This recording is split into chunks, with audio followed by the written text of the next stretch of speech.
Hello बच्चों, आप सभी का स्वागत है आपके फेवरेट यूट्यूब चैनल पर। बच्चों, आप सभी जानते हैं कि 1563 बच्चे नीट में जिनको ग्रेस मार्क दिए गए थे, उनके लिए 23 जून 2024 को नीट का एक री एग्जाम कराया गया।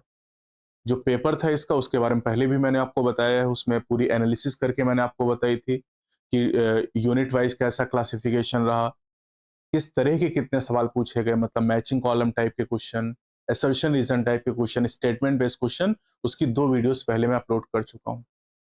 अब यहाँ पर चूंकि आप जानते हैं कि 2024 नीट के लिए सिलेबस में काफी चेंजेस किए गए थे। नई एनसीईआरटी मार्केट में आई जहां से कुछ टॉपिक डिलीट थे, लेकिन उनको नीट में इंक्लूड किया गया था। तो इस वीडियो में हम यही बात करने वाले हैं उन सवालों के बारे में जो नई एनसीईआरटी में नहीं थे, लेकिन आपके नीट के एग्जाम में पूछे गए। साथ ही साथ एक सवाल ऐसा भी था जो एनसीईआरटी में ही नहीं था, ना तो पुराने एनसीईआरटी में, ना ही नई एनसीईआरटी में, उसके बारे में भी हम बात करेंगे यहाँ पर। तो आप देख रहे हैं जैसे यहाँ पर कि 9 प्रश्न आए नई एनसीईआरटी से बाहर। मतलब अगर आपने पुरानी एनसीईआरटी पढ़ रखी तो आपको सवाल मिल जाएंगे, लेकिन अगर आपने नई एनसीईआरटी पढ़ के नीट का एग्जाम दिया तो फिर ये सवाल नहीं हो पाएंगे। तो सबसे पहले इन सवालों को देखते हैं कि कौन कौन से ऐसे सवाल थे। 9 सवाल, मतलब आप कह सकते हैं कि भैया 100 सवाल में से 9 सवाल यानी 9% सवाल ऐसे हैं, और हो सकता है आने वाले समय में इनका नंबर और ज्यादा इंक्रीज हो। तो चलिए शुरू करते हैं। पहला जो सवाल यहाँ पर है, ये जो आपको सवाल में नंबर दिखाई दे रहा है बेटा, ये नंबर मैं आपको बता देता हूँ कहाँ से है। ये जो 23 जून को पेपर हुआ था 2024, उसमें जो बुकलेट कोड था C1, वहां से क्वेश्चन लिया गया है। तो आप वेरीफाई भी कर सकते हैं। 102 नंबर का सवाल है, which of the following simple tissues are commonly found in fruit wall of nuts and pulp of pear. अब ये सवाल क्लास 11 एनसीईआरटी में चैप्टर नंबर 6 का है, जो कि आप सभी जानते हैं, anatomy of the flowering plant. अब एनाटॉमी ऑफ फ्लोरिंग प्लांट को अगर आप देखें तो नई एनसीईआरटी में केवल 2 टॉपिक इंक्लूड किए गए हैं, the tissue system and morphology, sorry, anatomy of dicot and monocot root stem and leaves. यहां से टिश्यू का टॉपिक डिलीट कर दिया गया है, लेकिन टिश्यू के सवाल यहाँ पर है, और एक दो नहीं, 3 सवाल पूछे गए केवल टिश्यू से।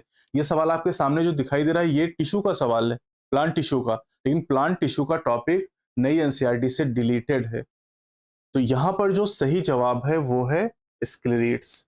जो स्क्लेरिड होती हैं वो नट में, और पियर, पियर तो आप जानते हैं नाशपाती के गूदे में पाया जाता है, पल्प मतलब गूदा होता है, और इसलिए जो नाशपाती होती है ना, वो जब आप खाते हैं तो दांतों के बीच में फंसती है, जो फंस रहा हो क्या है, एक्चुअली स्क्लेरिड है। अगले सवाल पे चलते हैं।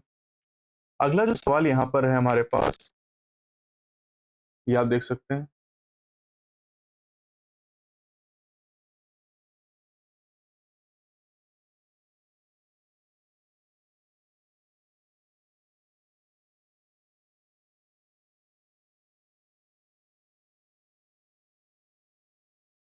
ठीक है, इस सवाल में क्या कह रहे हैं कि विच of the following is not found in gymnosperm. अब ये सवाल भी same class 11 NCERT chapter 6 anatomy का है, और animal tissue, sorry, plant tissue का ही टॉपिक है। और प्लांट टिश्यू आप जानते हैं कि नई एनसीईआरटी से रिलेटेड टॉपिक है। तो अगर हम जिम्नोस्पर्म की बात करें तो जिम्नोस्पर्म के जाइलम में वेशल नहीं पाई जाती, ट्रेकीड यहाँ पर पाई जाती है, साथ ही साथ यहाँ पर सीयू ट्यूब और कॉम्पेनियन सेल भी नहीं होती हैं। सीयू ट्यूब की जगह पर सीयू सेल पाई जाती हैं, और कॉम्पेनियन सेल की जगह पर एल्ब्यूमिनस सेल यहाँ पर पाई जाती हैं। और कॉम्पेनियन सेल का सवाल भी पूछा गया नेट में, मतलब प्लांट टिश्यू के ही यहाँ पर 3 सवाल पूछे गए, और तीनों नई एनसीईआरटी में नहीं दिए गए थे। अगले सवाल पे हम चलते हैं। अगला सवाल जो आपको दिखाई दे रहा है, ये भी सेम चैप्टर का है। Which of the following help in maintenance of pressure gradient in the sieve tube. तो सीयू ट्यूब में जो, अब ये सवाल क्लास 11 एनसीईआरटी में चैप्टर 6 और टॉपिक वही एनिमल टिश्यू ही है। तो सीयू ट्यूब में जो प्रेशर ग्रेडियंट बनाने का काम करती है वो कॉम्पेनियन सेल के द्वारा किया जाता है। तो अगर आपने नई एनसीईआरटी केवल पढ़ी और आपने एग्जाम को दिया तो फिर ये सवाल आप नहीं कर पाएंगे। जो 3 सवाल मैंने आपको बताए, तीनों सवाल नहीं हो पाएंगे। तो सवाल ये भी उठता है कि पुराने एनसीईआरटी पढ़े, लेकिन पुराने एनसीईआरटी में कई ऐसे टॉपिक दिए गए जो आपको पढ़ने नहीं है। जैसे इसी चैप्टर में सेकेंडरी ग्रोथ का टॉपिक दिया गया। सेकेंडरी ग्रोथ के बारे में बहुत क्लैरिटी नहीं है कि वो नीट के सिलेबस में है या नहीं है, लेकिन वहां से फिलहाल कोई सवाल नहीं आया, ना तो 2024 के मेन एग्जाम में और ना ही री एग्जाम में। अगले सवाल को देखते हैं। चौथा सवाल यहाँ पर है, which of the following examples show monocarpellary unilocular ovary with many ovule. बहुत अच्छा सवाल था, बेहतरीन सवाल। ये सवाल करना सबके बस की बात नहीं है। और दूसरी बात ये भी है कि नई एनसीईआरटी में तो टॉपिक दिया ही नहीं गया। बताता हूं कैसे। देखो, मोनोकार्पिलरी यूनिलॉकुलर ओवरी ये पाई जाती है, फीचर है फैबेसी फैमिली का। और आप तो जानते हैं एनसीईआरटी में 3 फैमिली थी और उनमें से 2 को एनसीईआरटी ने डिलीट ही कर दिया। सोलेनेसी बची हुई है केवल नई एनसीईआरटी में। फैबेसी को हटा दिया, लिलिएसी हटा दिया, 5 फैमिलीज और जोड़ दी। लेकिन जो फैमिलीज ऐड की गई वहां से कोई सवाल नहीं आया, लेकिन जो हटा दी गई है वहां से सवाल पूछा गया है। फैबेसी फैमिली डिलीट कर दी गई, सवाल आ गया। अब पहले तो ये पता होना चाहिए भैया फैबेसी फैमिली में ये फीचर होता है। अब फैबेसी के मेंबर याद होने चाहिए। तो फैबेसी के मेंबर यहाँ पर है, जैसे सेस्बानिया, सेस्बानिया फॉडर है, ट्राइफोलियम भी होता है, इंडिगोफेरा डाई होती है। तो ये 2 मेंबर हो गए। एएनसी यहाँ पर ऑप्शन आपको दिया गया, ये आंसर हो जाएगा। बाकी जो ऑप्शन उन पे भी नजर डालते हैं जरा। यहाँ पर जो ब्रिंजल और टोबैको है, ये दोनों मेंबर हैं सोलेनेसी के। और सोलेनेसी फैमिली की अगर हम बात करें तो यहाँ पर बाई कार्पिलरी और बाइलॉकुलर कंडीशन पाई जाती है। बाइकार्पिलरी एंड बाइलॉकुलर, बाइकार्पिलरी एंड बाइलॉकुलर कंडीशन यहाँ पर पाई जाती है। तीसरी जो फैमिली है ये लिलिएसी थी एनसीईआरटी में पहले। एस्पैरागस यहाँ पर एग्जाम्पल आपको दिया गया है, और जो एस्पैरागस है ये लिलिएसी का मेंबर है। यानी जो 3 फैमिलीज एनसीईआरटी में थी, तीनों के एग्जाम्पल उठाए। लिलिएसी में कंडीशन होती है tricarpellary and trilocular, tricarpellary and trilocular condition यहाँ पर पाई जाती है। तो फैबेसी फैमिली जो पहली फैमिली पहले एनसीईआरटी में थी, उसमें पहली फैमिली में मोनोकार्पिलरी मोनोलॉकुलर, दूसरी फैमिली थी सोलेनेसी बाइकार्पिलरी बाइलॉकुलर, तीसरी फैमिली थी लिलिएसी ट्राइकार्पिलरी ट्राइलॉकुलर। समझ रहे हो विनोद? 1 2 3। तो इस तरीके से आप इस सवाल को कर सकते थे। बहुत बेहतरीन सवाल था। और एक खास बात और बताता हूं आपको, ये जो 9 सवाल आपकी नई एनसीईआरटी के बाहर से थे ना, इनमें से केवल एक सवाल सेक्शन बी में दिया हुआ था, बाकी सारे सवाल सेक्शन ए में थे। मतलब इन 9 में से 8 सवाल तो करने ही करने थे बच्चे को। एक सवाल केवल सेक्शन बी में दिया गया था। और आप जानते हैं सेक्शन बी में से 15 में से 10 सवाल करने होते, 5 छोड़ने होते, तो आप छोड़ सकते थे। लेकिन बाकी सवाल तो यहाँ पर जरूरी थे। और आप तो जानते हैं कि बायो के पेपर में मतलब 350 340 नंबर तो हम मान के चलते कि हमें करना ही करना है अगर हमें सिलेक्शन लेना है। ठीक, अगले सवाल पे चलते हैं। अगला सवाल हमारे पास है, which of the following statement is correct about the type of junction and their role in our body. अब ये जो सवाल हमारे पास, अच्छा पिछला सवाल भी आपको मैं बता देता हूं। ये जो सवाल है बेटा, ये क्लास 11 एनसीईआरटी में chapter 5 morphology of flowering plant. ठीक, अगले सवाल पे चलते हैं। Which of the following statement is correct about the type of junction and their role in our body. ये class 11 chapter 7 structural organisation in animals, उसका सवाल है। अब इस चैप्टर में केवल एक टॉपिक रखा गया है फ्रॉग का। कॉकरोच डिलीट हो गया, एनिमल टिश्यू डिलीट कर दिया गया, प्लांट टिश्यू तो आप जानते हैं चैप्टर 6 से डिलीट ही कर दिया गया। और दोनों से भर भर के सवाल आ रहे हैं। प्लांट टिश्यू के 3 सवाल मैंने दिखाई दिए, एनिमल टिश्यू के भी 3-4 सवाल आ ही रहे हैं लगातार। साथ ही साथ कॉकरोच का सवाल भी आया, मेन एग्जाम में आया था नीट के, और फिर एग्जाम में भी ये सवाल आया। और फ्रॉग से सवाल आया नहीं, पिछले एग्जाम में भी नहीं आया 2024 में, और एग्जाम में भी नहीं आया। तो जो जो टॉपिक डिलीटेड है वहां से सवाल आ रहे हैं, जो नए एनसीईआरटी से हटा दिए गए हैं। और बाकी जो टॉपिक कंटेन किया गया है, जो ऐड किया गया, एडेड टॉपिक से कहीं से भी सवाल नहीं आया। और चाहे डेंगू की बात कर लें, चिकनगुनिया की बात कर लें, कोई सवाल वहां से पूछा नहीं जा रहा है। या फिर आप फैमिली जो ऐड हुई थी वहां से भी कोई सवाल नहीं आया। जो प्रैक्टिकल सिलेबस था, जहां पर वो फ्लावर का टॉपिक ऐड हुआ था, प्रैक्टिकल सिलेबस में वो आप ज्वाइंट का टॉपिक आपने देखा, स्केलेटल सिस्टम का टॉपिक आपने देखा, कोई सवाल वहां से नहीं पूछा गया। लेकिन इसका मतलब ये नहीं कि पूछा नहीं जाएगा, ये तो मैं बता रहा हूं कि ऐसा हुआ है। और ये जो दिक्कतें आ रही हैं कि नई एनसीईआरटी आप पढ़ रहे हैं, टॉपिक नहीं है, पुराने एनसीईआरटी आप पढ़ रहे हैं उसमें ज्यादा टॉपिक, कैसे इसको ओवरकम करना है उसकी बात भी करेंगे। तो सबसे पहले तो यहाँ पर हम लोग देखते हैं, सवाल में पूछा गया है कि करेक्ट। तो पहला है adhering junction facilitate the cell to communicate with each other. ये तो गलत है, क्योंकि गैप जंक्शन जो होता है वो कम्युनिकेट करने में हेल्प करता है। 3 तरह के जंक्शन यहाँ पर टिश्यू में बताए गए, एनिमल टिश्यू में, gap junction, adhering junction and tight junction. दूसरा है tight junction help to stop substance from leaking across a tissue, ये सही है। फिर तीसरा स्टेटमेंट है tight junction help to perform cementing to keep neighbouring cell together, ये गलत स्टेटमेंट है, ये एक्चुअली एडहेरिंग जंक्शन का काम होता है। Gap junction help to create gap between the cells and tissues, नहीं, गैप जंक्शन जो होता है वो सेल और सेल के बीच में गैप क्रिएट करता है। तो ये 3 स्टेटमेंट गलत है, स्टेटमेंट 2 यहां पर सही हो जाएगा। अगला सवाल देखिए, ये जो सवाल है which of the following is are present in female cockroach. अब कॉकरोच का जो टॉपिक है वो नई एनसीईआरटी में है ही नहीं, नई एनसीईआरटी में कुल फ्रॉक का टॉपिक दिया गया, फ्रॉक से सवाल आया नहीं। कॉकरोच का सवाल मेन एग्जाम में भी है 2024 में, यहां भी आया है। तो फीमेल कॉकरोच की बात करें तो फीमेल कॉकरोच में एक तो कोलेटेरियल ग्लैंड पाई जाती हैं, जो कि एनसीईआरटी ने अपने डायग्राम में लिख रखा था पुरानी एनसीईआरटी में, और साथ ही साथ स्पर्मेथिका तो को मेन टॉपिक में लिखा हुआ है। बाकी मेल में अगर बात करें तो मशरूम ग्लैंड मेल में पाई जाती हैं, फेलिक ग्लैंड मेल में होती हैं, और एनल स्टाइल तो मेल का बहुत इंपॉर्टेंट फीचर जो फीमेल में नहीं होता है। तो बीडीई जो है वो मेल कॉकरोच के फीचर हो गए, और फीमेल कॉकरोच में कोलेटरल ग्लैंड और स्पर्मेथिकी यानी ए और सी ऑप्शन यहाँ पर हो जाएगा। ऑप्शन 4 आपका करेक्ट होगा। ये क्वेश्चन भी आपका क्लास 11 एनसीईआरटी में chapter 7 structural organisation in animal से लिया गया है। अगले सवाल पे हम चलते हैं। अगला जो सवाल है, which of the following connective tissue all the cell secrete fibre of collagen और इलास्टिन। ये फिर वही chapter class 11 chapter number 7 topic animal tissue. Animal tissue topic नई एनसीईआरटी में नहीं, और सवाल खूब भर भर के पूछे जा रहे हैं। तो टॉपिक बहुत इंपॉर्टेंट है आपकी तैयारी के लिए। अगर आप नीट 2025 के लिए तैयारी करें तो इन सब चीजों को आपको ध्यान में रखना होगा कि क्या ट्रेंड फॉलो हो रहा है। तो यहां पर एनसीईआरटी ने एक लाइन लिखी कि ब्लड को छोड़कर बाकी जितने भी कनेक्टिव टिश्यू होते हैं उनकी जो सेल होती हैं वो कोलेजन और इलास्टिन फाइबर को सिक्रीट करती हैं।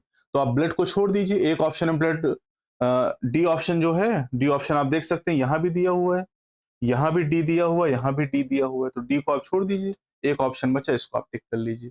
तो बहुत सारे कॉन्सेप्ट भी आप सीखते हैं जब सही तरीके से एनसीईआरटी को आप पढ़ते हैं, तो ऐसे कॉन्सेप्ट आपको पता चलते हैं कि एग्जाम में आप आसानी से ऑप्शंस को एलिमिनेट कर सकते हैं। आप कोई रट्टा मार वाली पढ़ाई करेंगे, कॉन्सेप्ट नहीं सीखेंगे, तब भी बहुत समस्या होगी। अगली वीडियो में बनाऊंगा कॉन्सेप्चुअल क्वेश्चन पर कि कौन कौन से कॉन्सेप्चुअल क्वेश्चन पूछे गए जो डायरेक्ट आपकी किसी भी एनसीईआरटी में नहीं दिए थे, उनको कैसे सॉल्व करना है, उसकी वीडियो भी मैं आपके लिए बनाऊंगा यहाँ पर।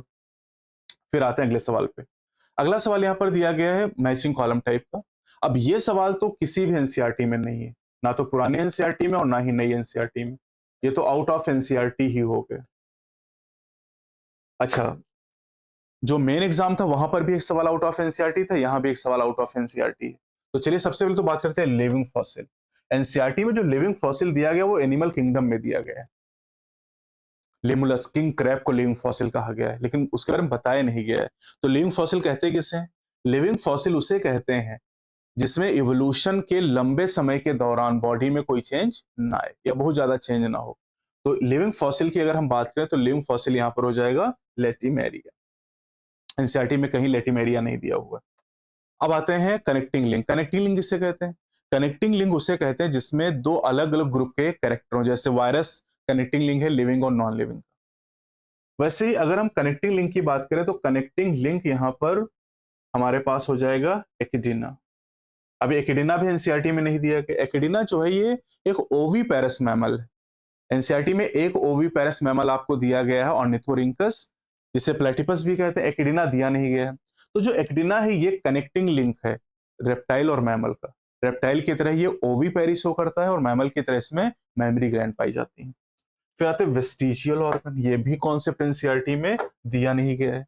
वेस्टिजियल ऑर्गन ऐसे ऑर्गन जो हमारे पूर्वजों में फंक्शनल थे लेकिन हम लोगों में नॉन फंक्शनल ऑर्गन में वेस्टिजियल ऑर्गन कहते हैं।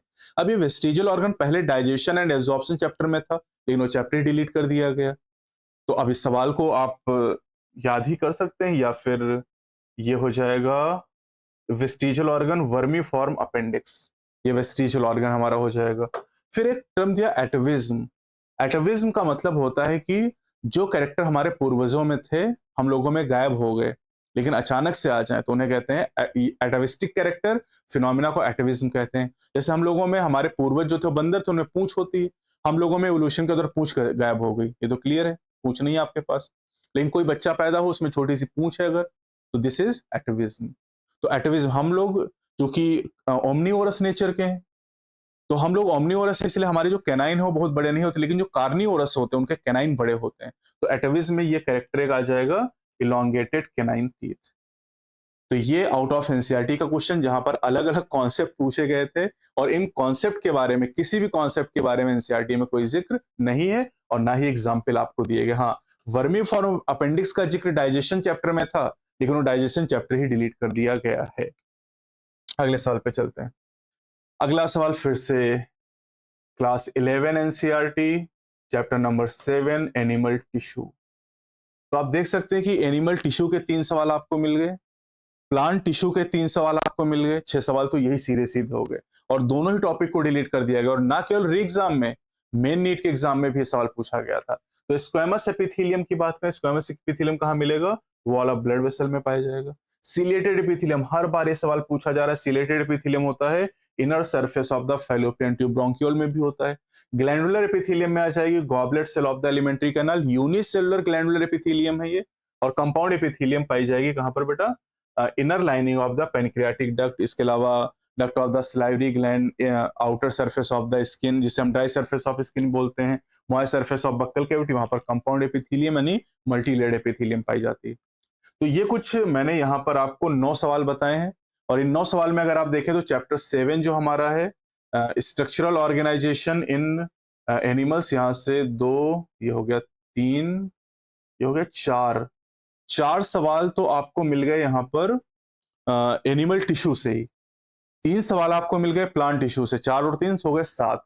एक मार्फोलॉजी का सवाल फैमिली का आ गया, 8 हो गया। और एक सवाल तो आपने देखा जो इवोल्यूशन से रिलेटेड है, जहां पर एटोमिज्म, लिविंग फॉसिल, कनेक्टिंग लिंक के बारे में ये सब सवाल पूछे गए। तो टोटल 9 सवाल ऐसे हैं जो नई एनसीईआरटी में नहीं है। अब करना क्या है? तो देखो, नई एनसीईआरटी में कई सारे टॉपिक ऐसे हैं जो नहीं है और नीट में वो सिलेबस में इंक्लूड किया गया है।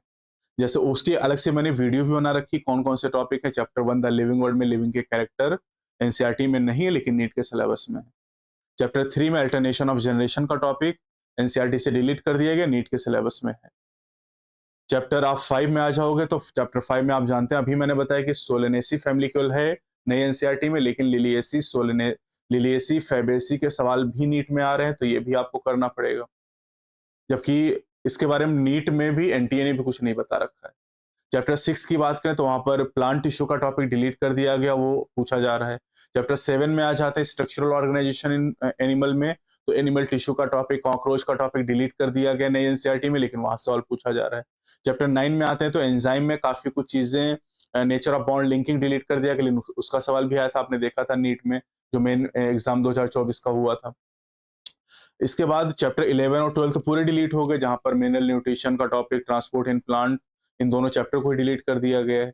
इसके बाद चैप्टर आप 15 में जब चलते हैं प्लांट ग्रोथ एंड डेवलपमेंट, तो वहां से वनलाइजेशन का, फोटोपीरियोडिज्म का, सीड डॉर्मेंसी का टॉपिक डिलीट कर दिया गया है। तो मतलब बहुत सारी चेंजेस किए गए हैं। तो इसलिए अगर कोई बच्चा नई एनसीईआरटी कोई पढ़ता, कोई केवल पुरानी, अगर केवल पढ़ेगा तो फिर बड़ी तकलीफ होगी। इसलिए कुछ एडिशनल चीजें भी आपको पता होनी चाहिए कि हमें कौन कौन सी चीजें पढ़नी, उसके लिए एक अलग से वीडियो मैंने बना रखी है। फिर से एक वीडियो बना दूंगा कि भाई नीट 2025 के लिए तैयारी कर रहे हो तो क्या कर सकते हो।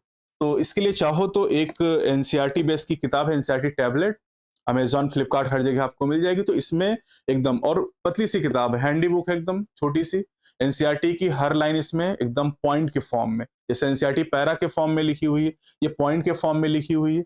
इसको अगर आप पढ़ते हैं तो इसके अलावा कुछ नहीं करने की जरूरत है, ना नई एनसीईआरटी ना पुरानी एनसीईआरटी, कौन सा टॉपिक डिलीट हुआ, कौन सा ऐड हुआ, कुछ आपको सोचना ही नहीं है। इसमें सब कुछ आपको ऑलरेडी करके दिया गया है, पॉइंट के फॉर्म में डायग्राम, और डायग्राम को एक्सप्लेन भी किया गया है। डायग्राम को पढ़ने का एक नया तरीका भी यहाँ पर आपको बताया गया है।